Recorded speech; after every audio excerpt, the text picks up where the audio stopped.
So what you're seeing here is a lie. This video was posted on the official Telegram channel for the self-declared Donetsk People's Republic on February 18th. The account says it shows members of a saboteur group that's part of the Ukrainian army planning to blow up a chlorine tank near Gorlivka, a city in the Donetsk region in eastern Ukraine. The video's metadata, which Telegram preserves, revealed it was created at least 10 days before the events apparently took place. And then there's this. YouTube actually has a video with the exact same name from 2010. What we hear at 1 minute and 51 seconds into this military exercise video is a very close match to the boom we hear in the video posted on the account on Telegram. It's pretty clear that boom sound has been added in afterwards. The information war has only escalated since then, and while it might seem like a sophisticated, high-tech operation, it's really not as complicated as you might think.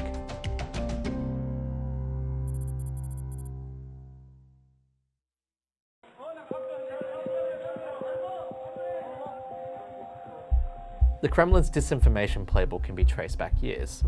What's unfolding right now in Ukraine feels very similar to the conflict in Syria.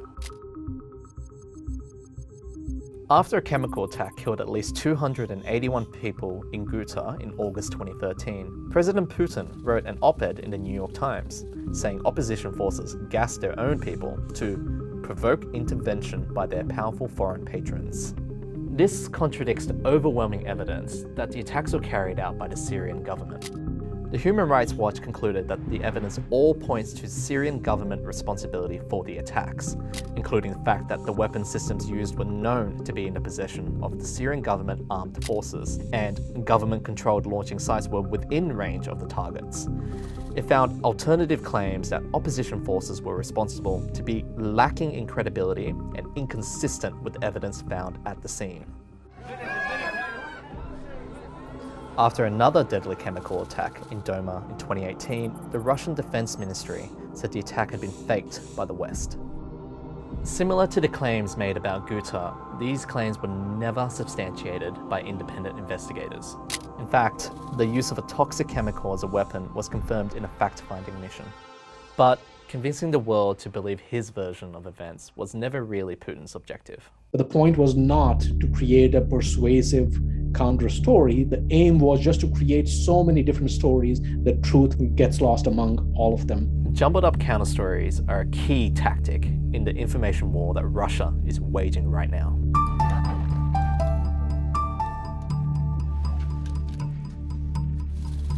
After Russian troops withdrew from Bucha, a town 16 kilometers outside of Kiev, reports emerged of bodies lying in the streets. More horrific revelations surfaced, synonymous with death and devastation. On Telegram, the Russian defense denied killing civilians, saying accusations are just another provocation. This was repeated on Twitter, where they called evidence from Bucha a hoax.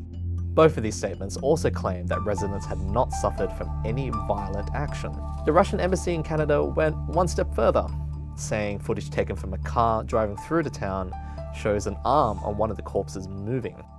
These claims have been proven false by independent fact-checkers. For example, the BBC here concluded that the moving arm was actually a mark on the windscreen. But there are also claims from Russian officials saying that the killings occurred after their troops had left town. The deputy chairman of the Security Council claimed enraged beasts from nationalist battalions are ready to casually kill their own civilians in a bid to dehumanize Russia.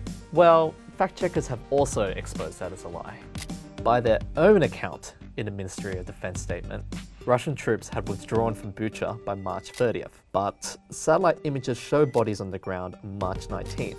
The New York Times verified that the bodies appearing in the satellite images were still in the same position when the town was reclaimed by Ukrainian forces on April 1st. Independent journalists couldn't get into Bucha prior to April 1st, but satellites were orbiting while Russia was in the town, and we could pinpoint when the bodies emerged and where they were, and we could see that they lay on the streets in the same position for several weeks. It's classic Russian deception. Now, I've been covering disinformation for a while, and there's a lot in Putin's playbook that's been tried and tested.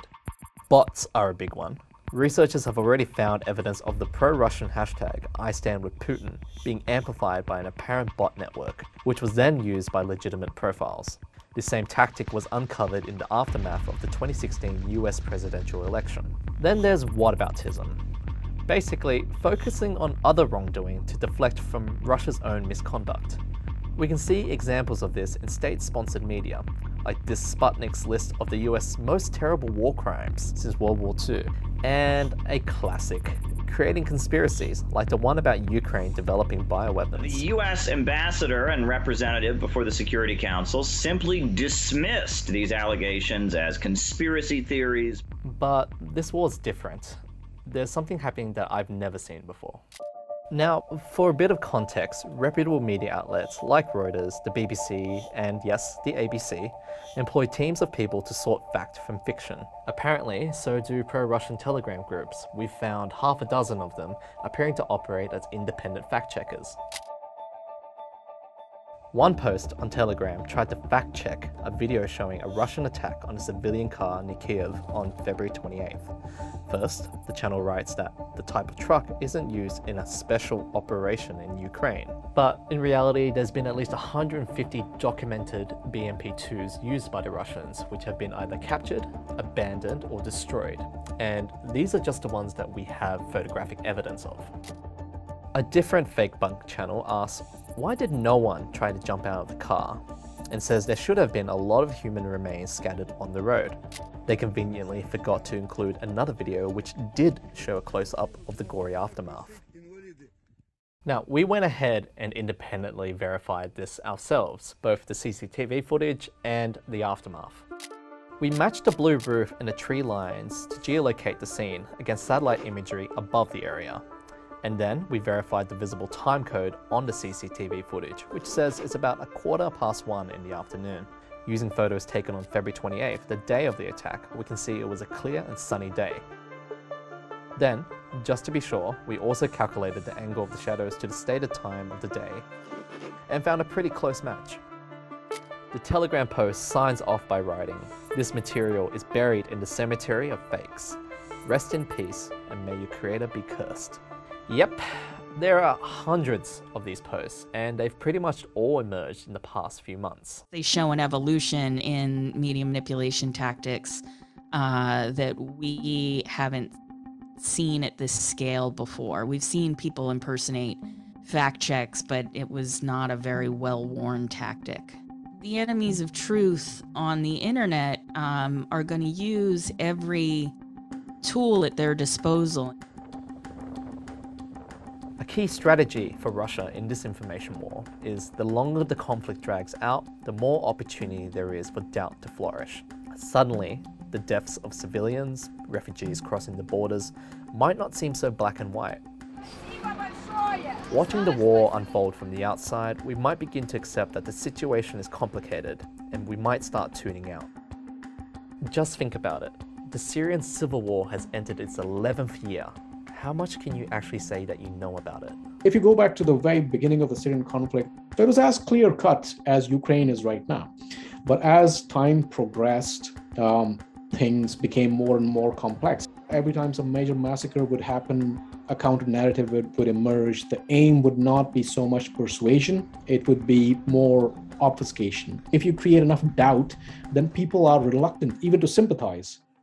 The constant headlines about death, war, women and children in distress, it can be really overwhelming. So what people then start looking for is reasons not to pay as much attention as they are paying now. People will start saying, well, this is complex, this is not as straightforward as it looks.